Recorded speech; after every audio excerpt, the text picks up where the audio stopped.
Buzzbeat Radio, and now freelancing for sites across the ACC. I don't know who he's not writing for these days. It's our good friend, Brian Geisinger at BG. What's up, dude? Not much. Happy New Year to you guys, or almost. And you can check out his work at the Bison Express. Our man, Brenden Whitted, Research. What's up, dude? I'm doing well, man. I'm major flubbed. I thought the Carolina game came on this evening. And so I'm like, wait, what are people watching right now? And so I'm just now finding out that we lost the game. And so this is my real time in real time reaction. And you know what? Honestly, pretty par for the course. UNC's all over the place this year. BG, did you watch that, or did you have eyes on the Duke's Mayo Bowl? Both, neither. What? So I was actually I was at the YMCA. I'm watching this game later. Okay. But right now, so I didn't watch the Hornets game live last night, so I had to get through that this morning. Yeah. And then you'll laugh because I'm also working my way through UCLA Maryland from a few weeks ago. So I'm gonna watch State versus Clemson live today, and then I'll get to UNC Pitt, the carnage of this game, a little bit later on. But yeah, I mean, I do think Jeff Capel and this Pitt team sort of stumbled accidentally into a pretty killer offense. Not killer, but a pretty solid offense this season.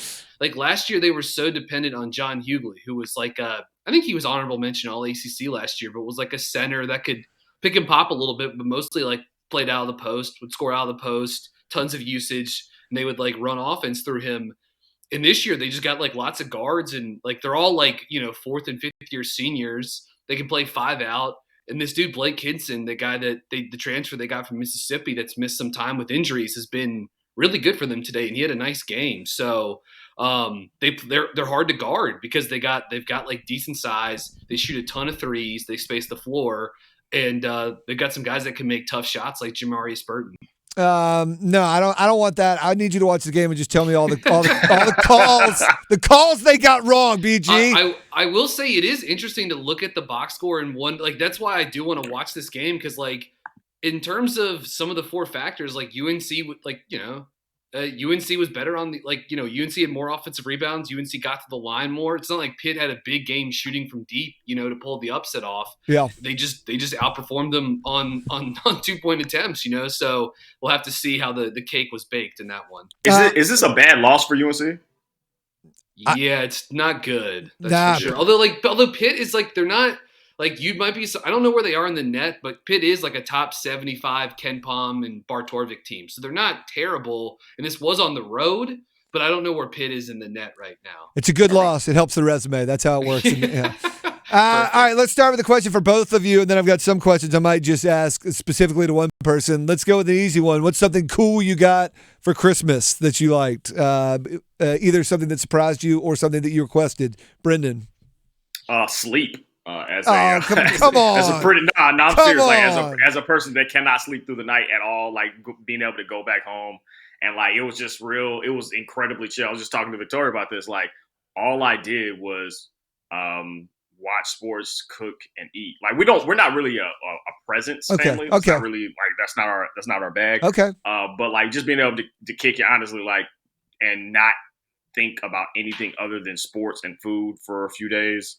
That was it right there. All right, fair enough. Brian Geisinger, you? Yeah, so I'll go 2 ways. One, which was I'm a boring old guy now, which is that I got some Cutco knives and nice. a knife wedge, knife block for them. Yes. So that's really tying the kitchen together right now. And then I also got a pair of AirPods too. So those are both good. Yeah, so I can listen to the best of the Adam Gold Show. Yeah. Nice. So I'm at the gym. Nice. I actually got, along the same vein, I got several things. One of my favorite gifts, though, was my wife got me these sunglasses with speakers in them, Bluetooth speakers in them, so they don't go in your ear. And I wouldn't wear them at the gym. They project a little bit. I wouldn't wear them on the subway. You'd be kind of a jerk. Yeah. But for every time I walk my dog, it's I got to put the shades in, then get the AirPods out of the case, put those in. It's if I put them in my pockets just a lot. Now walking the dogs, just throw those shades on, and they're not terrible looking shades. They're just plain. So you got a look now. I'm about to say that's a look. Yeah, you got a little bit of a thing going. Now, you got a little bit of a Top Gun. I will, Perm. Yeah, Perm. We'll say say the first time, like, I'm certain this wasn't the first person to like wear those types of glasses, but my first memory with those is when he played for the Boston Red Sox. Manny Ramirez was like the first guy I ever knew that wore those, and it was like, Manny being Manny, he's listening to music when he's playing left field at Fenway Park. That's me. That's what I associate with them. The only the only downside is when you have the AirPods in. Like I do try to be, especially at places like the dog park where it's like, I'm just there to exercise my dog, but also like there are other people around and you're trying to be social. I always go back and forth in this in like public transportation too, of like, sometimes it is easier to get through the day with AirPods, but like we're a society and humans, we need interaction. I try not to be like ISO when I'm in the total public world. But sometimes you like either you need to listen to a podcast or you're watching a game and now you can listen to it, or like, I just really want to hear this song. The pods in the ear are a signal that right now I am doing my own thing. The shades offer no like clue to other humans that I might be listening to music. So people are like, shout me down. And then they think I'm totally just being a jerk as opposed to not hearing them. So I don't know. All right, let's go with questions specific to one person. Brenden, I heard you on the Adam Gold show last week talking about some of the Deion Sanders and the implications and all the discussion around HBCU and that move. This week, we've had the news of Ed Reed being hired by Bethune-Cookman, and I saw you raising some interesting questions and writing about it on your website, including hey, cool for Bethune-Cookman if they're raising their profile, but also in the wake of this, the person not getting a job, maybe that guy that's been an HBCU defensive coordinator for 6 years and is kind of, doesn't have the status of Ed Reed to be able to do, quote unquote, jump the line, if you want to call it like that. That doesn't just happen at HBCUs. People with status and celebrity can often do that. But share some of your thoughts on the implications, pros and cons of the celebrity hire at these college jobs. Sure. And you mentioned it, bisonexpress.org. Just go to the blog section. You can read a lot of my work, and most recently the Ed Reed giant. Basically, it was kind of what you said, that there are a lot of people that have been in coaching and have gone from position coach to coordinator, moving around the country to try to get a better opportunity to ultimately be a head coach. And I'm certain that those people probably feel a certain way about this, right? Like, I know originally when Ed Reed hired Bethune-Cookman, I was like, oh, this is dope. This is great, especially on the heels of Deion. You see, as many things are, it's a copycat sort of a situation, right? And we've seen Eddie George go to Tennessee State with like middling reviews. I think he's like right below 500 for his 2 seasons there. But it's so important because a guy like Ed Reed, Hall of Famer, legendary player, can walk into these living rooms and like, hey, I know what it takes to get to the NFL. And ultimately, even if you're going to an HBCU, there are people that legitimately think that they can go and play at the next level, and they can, right? We've seen guys do it. Tariq Cohen. There have been several players currently that are on rosters that are from HBCUs. And so while largely it's going to be met with a lot of happiness, my natural juxtaposition was against Jeff Saturday, where while he was a head coach at a Christian academy for a few years beforehand, people thought that, hey, you're going essentially from an ESPN analyst to the head coach of an NFL job. You're jumping people in line. You're not going to be prepared. Like, this is a completely different animal than what you were accustomed. And so it at least made me pause and think. I'm not going to say it's a good thing or a bad thing. I love well-resourced, well-connected Black people coming back to HBCUs to be a part of the universe. I love that. I did just naturally think, hey, there are some people that have been working their tails off to get this opportunity that are now getting cut in line. And we'll see about whether or not it works specifically at Bethune-Cookman. But the more and more we see that, the more and more you're going to see other universities try to do a copycat. And it takes more than just a big name at the head coaching position to have success. But that is certainly something that, look, Deion's has an Amazon Prime special going on right now about the season they just had at Jackson State. You know what I mean? And media coverage is one of those things that have been incredibly important to HBCUs because we just haven't had those sort of media rights deals to be able to share amongst our programs. And so you see teams like A&T and Hampton leave because you can now pool that money if you go to Colonial, for instance. Yep. So that's just something that to keep an eye out for. It's also, one of the biggest criticisms that I heard about Deion leaving was, well, you use Jackson State as a stepping stone. I thought it was a mutually beneficial sort of agreement from both of them. But the tacit agreement is, hey, we're going to give you an opportunity that you would not have otherwise, and you're going to be able to, have a shortcut to this head coaching job so you can figure out whether or not you like it, whether or not you're good at it. But also, that also means that by its very nature, you're having this be their first job. So there's a good chance they will go somewhere in 3 or 4 years if they do have that sort of success. I just want everybody to come in with their eyes open to recognize, hey, that's the tacit agreement here. Hey, we're going to give you your first shot when maybe you haven't, quote unquote, earned it. And also, this might be for a good time, not a long time. I want that to be a very, very clear thing, that if you're going to bring this sort of person on, understand what's happening. You're trying to glean off of their name recognition, and they're trying to get an opportunity without necessarily doing all their due diligence. Brenden Whitted, check out his work at bisonexpress.org. All right, my question for you, Brian Geisinger. Last year around this time, there was talk about the catastrophic non-conference season that the ACC had, and they might even be only worth one bid come NCAA tournament time. Obviously, that was crazy talk, and the ACC got the last laugh with how the NCAA tournament played out. 3 teams in the Elite Eight, 2 in the Final Four. I ask you, what is the temperature check of the ACC as a league? If you want, you can tell me how many teams you think will go to the NCAA, but just in general, what is sort of the health of the ACC as we now open up all this? I know we've played some conference games, but this weekend feels like the big opening weekend of going into conference season. It does feel like we have multiple ones of those with ACC play, but this really does feel like the actual signature one, like, winter break and exams are behind, and it's the next 2 to 3 months that are sort of like the meat of the season. And this is sort of like when it gets jumping. I don't think the ACC is in a terrible spot to begin with, but I don't think this is like, this is not like a classic ACC. This is not 2017. This is not 2019.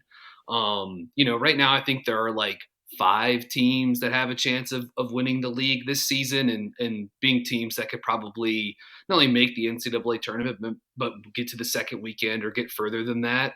There are health concerns with some of the better teams in the league, though, which has been a bummer. Like, we've seen Armando Bacot miss time for UNC. At Duke, Dariq Whitehead missed time with an injury. Derek Lively missed time with an injury. Jeremy Roach is battling a toe injury for Duke. At UVA, Reese Beekman's got hurt. And if UVA is really good, but if Reese Beekman isn't playing at 100%, UVA's ceiling lowers considerably.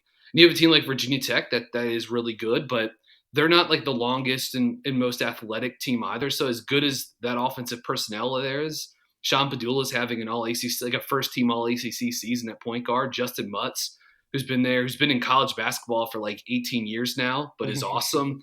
And, he can hold up a defense. But I think they're a little thin, and they lack like a dynamic, like sort of like athletic presence on the wing. They can really shoot. They're very creative offensively. But it sort of does feel like they're missing like a piece or two in terms of like rim pressure and just sort of like, steals, blocks, kind of like havoc stats in basketball. Outside of that tier, once you get to the next group, like, I think that one of the reasons why the Clemson NC State game is interesting today is because those strike me as probably the 5th or 6th best teams in the league right now, depending on how you stack things up. And I should also mention Miami looks really, really good. I'm not sure what the score is in their matchup with Notre Dame now. They're leading. They're making you Miami, look good. They look solid. Yeah. Like, they look really good. They've got Jordan Miller's and Norchad Amir is an awesome 4-5 on both sides of the court, but really tough defensively. And with Nigel Pack and Isaiah Wong, you've got 2 bucket getters in the backcourt, sort of a la NC State with Jarkel Joyner and Interquavion Smith. So I think State Clemson is huge today for a lot of reasons. So I don't know. I don't think the ACC is great this year, and it probably doesn't help that one of the teams in the league is just an absolute clunker in Louisville. Like they're if you're going by the old adage of you're only as good as your worst team or your weakest link or whatever, which I don't think that's like the best way to measure overall health of the league, but like they look really, really bad. FSU has looked better since a tough start, and I'll be in Cameron on Saturday for FSU Duke, and I'm curious to see what that game looks like. Both for Duke, who's played very little basketball the last month because of exams, because of winter break, and we really haven't seen them in almost probably 2 or 3 weeks with Derek Lively and Tariq Whitehead in the lineup because neither of those guys played in the loss at Wake Forest. So I don't know. I think this is kind of a mid-year for the ACC. If I were to describe it, to use a term. I like it. Yeah, but there are some teams in the league like I don't know. I do think UNC has a level if it could like solidify the defense and kind of figure out the hierarchy on offense and figure out the fit with Pete Nance and Armando Bacot.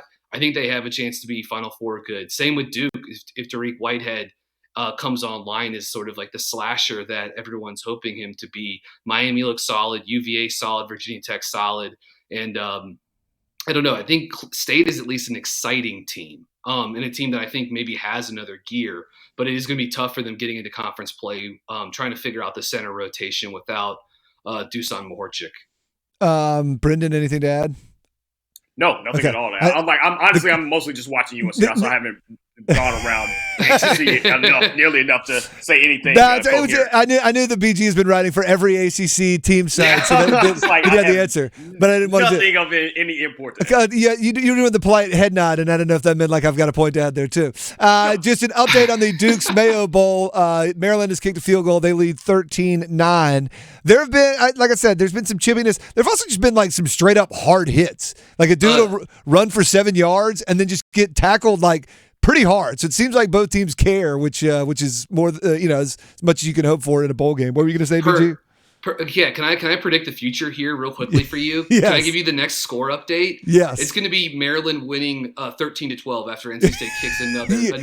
Another field goal is coming. Like it's a combination of two things. One, they want to like showcase the Groza Award winner at kicker, I can't believe NC State has a Groza. Like if you were around state football prior to like Chris Dunn landing in Raleigh, it seems impossible that this team would have a Groza Award winner at kicker. But also, look, Dave Doran knows in these lean, hard, harsh economic times, you get field goal can of soup, and you just accept it, and you just be glad that you have those 3 points. All right. See, that's what's going to sustain you to the next day. There will be no going for 4th and goal at the 1 yard line in an exhibition game sponsored by a mayonnaise company. No, we will kick field goal. We will kick 20-yard field goals, and you will be happy about it. I'm still old enough to remember Mike Kofer from NC State when he was automatic and played in the pros. All right, important question then for you guys. Where does mayo rank as a condiment? Is it like delicious, spread it on my bagel good? Is it gag at the smell of it? Is it fine but don't do you like it in your slaw? Do you like it on a grilled cheese sandwich? Where does mayo fit for you, Brenden? Sparingly. Okay. Sparingly. Certainly not on the bagel thing. Was just, well, I mean, I was going over extreme. Look, man. I mean, you got people eating just straight up mayo in these promos and stuff like that. So I don't put anything past anybody. But I mean, look, it's a good base for a lot of your sauces and stuff that you like. So you can't you can't just be like, nah, I hate mayo. But like, you really need to have a deft hand when you're using the mayo. The mayo is like, man, it's the uranium of condiments. Like, that's probably more. Like, really watch yourself when you're handling the mayo. You need a deft hand. Well said, BG. Yeah, this feels like a trap to have the white dude to come on and talk about some like not spicy condiment and like try to sing its praises. So I'm just gonna say I'm mostly neutral on mayo. I like hated it as a kid, but I do recognize it, to Brendan's point, as sort of like a base to like get you to something else.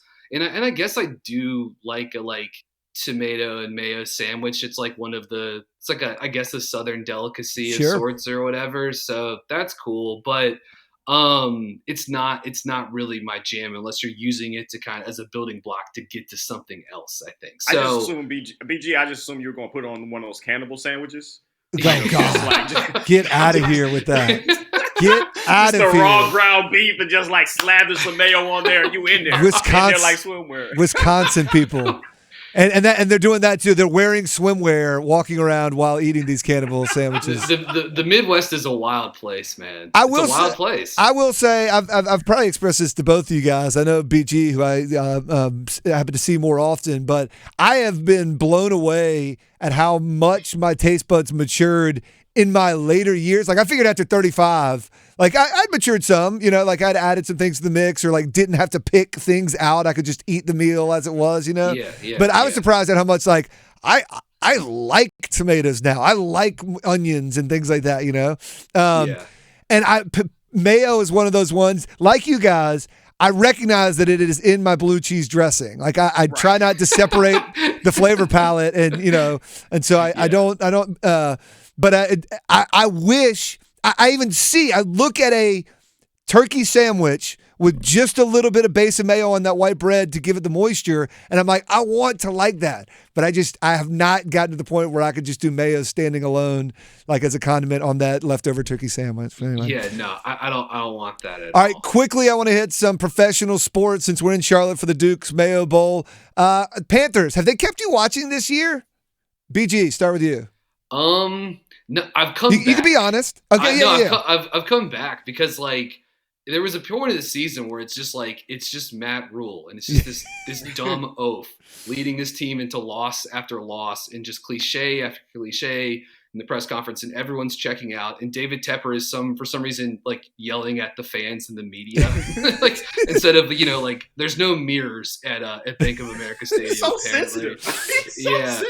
It's incredible, all the money in the world, and he's like mad about fans having like a sign that says like "Fire Tepper" or something like that at a game or whatever. It's insane, but no, I've come back because I think Steve Wilkes has sort of like tapped into the Ron Rivera keep pounding like I don't know if Steve Wilkes is going to come back after this like pretty impressive run as interim coach, but I think he has certainly tapped into just like the blind fandom I have for the team now. The fact that they have an identity and the fact that Matt Rule is not just, foaming at the mouth on the sideline. Enjoy that, Nebraska. That is like enough to get me at least back in the building. But like, I don't really have, I hope they beat Tampa Bay this weekend, but if they don't, it's okay. Nah, that's pretty close to where I am. Brenden?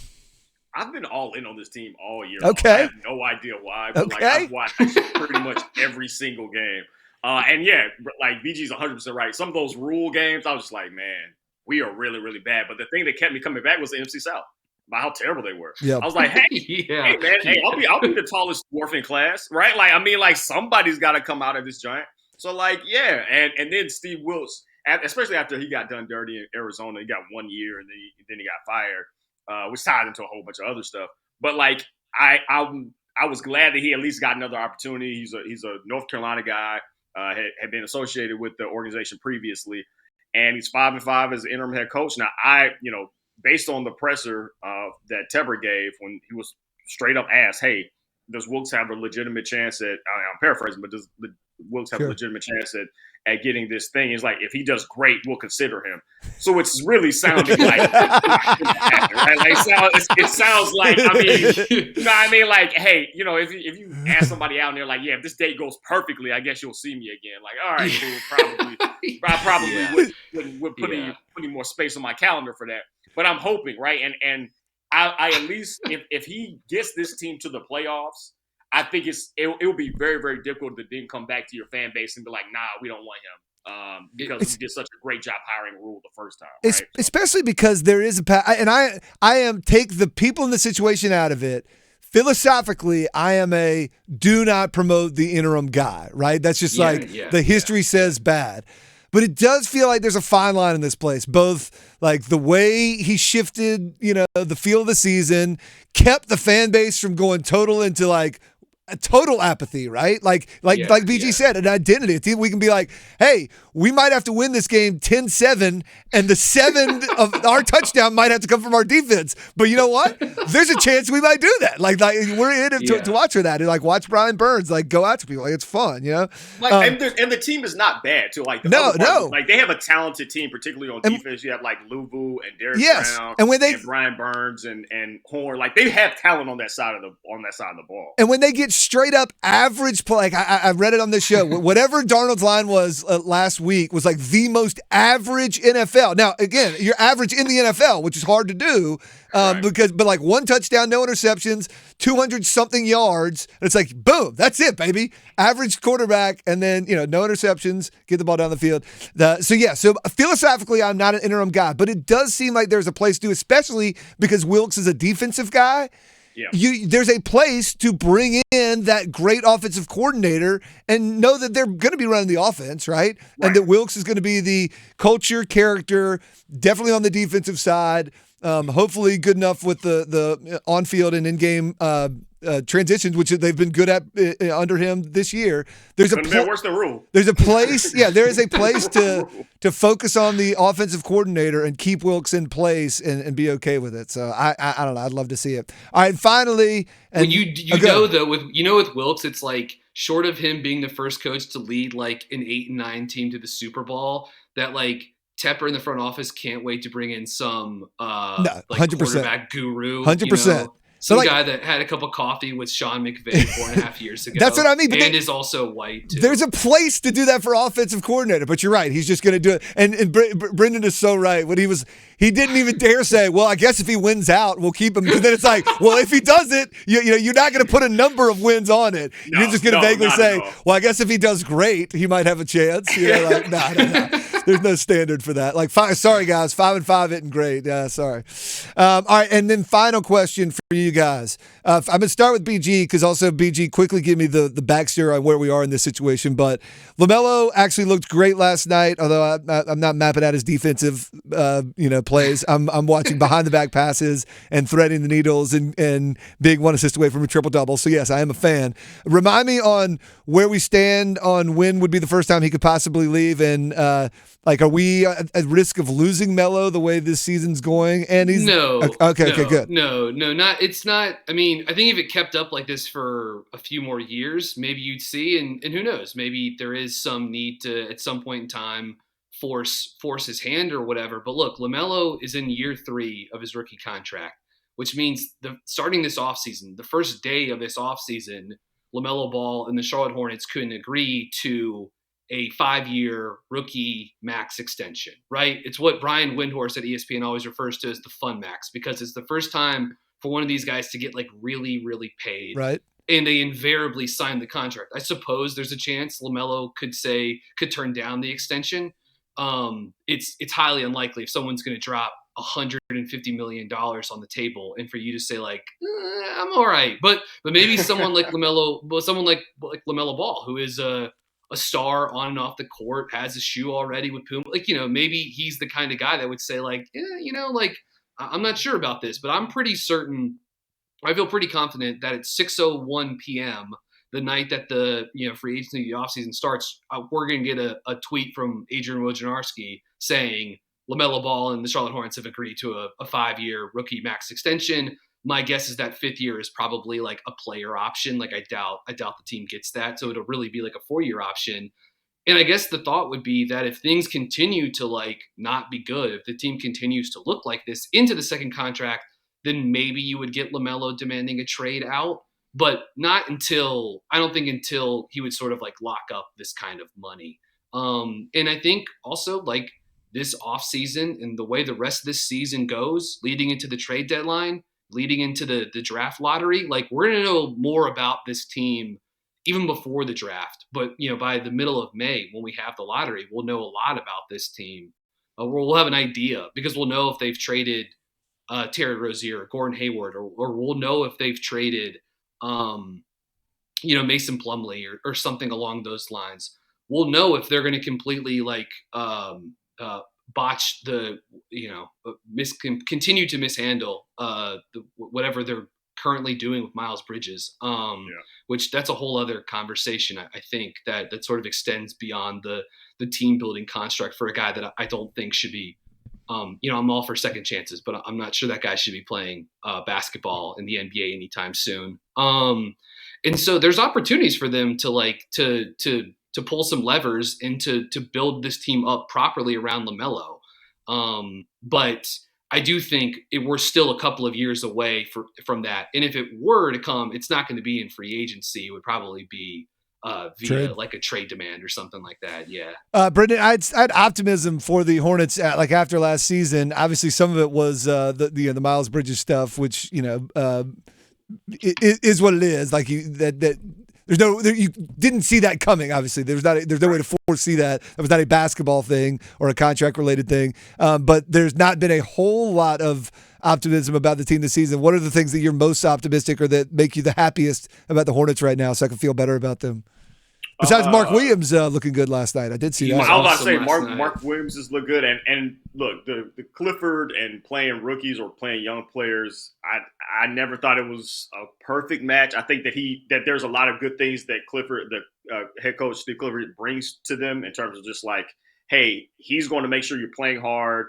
Like he's going to give you like a lot of really good advice on how to be a better pro.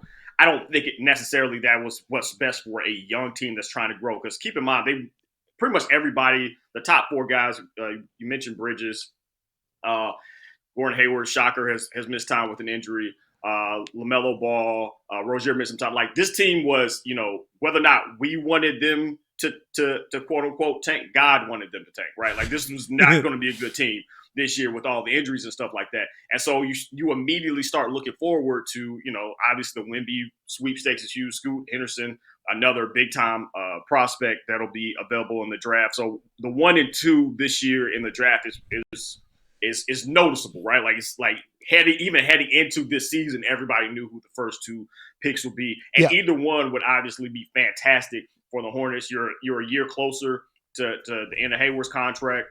And so I don't know what happens with Bridges, as BG mentioned. I don't know if they feel because of Bridges and Ball's relationship, if they feel pressure to bring him back because of their chemistry on and off the court. I don't know what that means. I don't know what any of these things are going to mean when it comes to his particular instance. But if you're looking for something to be positive about, is the fact that this team can't go anywhere but up. Like, I mean, just keeping an absolute stack with you. Like, there's some additions that they can make in the draft, getting off of some of these contracts. They're never a big free agent player because Charlotte's just not a destination place like that, despite Michael Jordan being the owner, which is still a little bit surprising to me.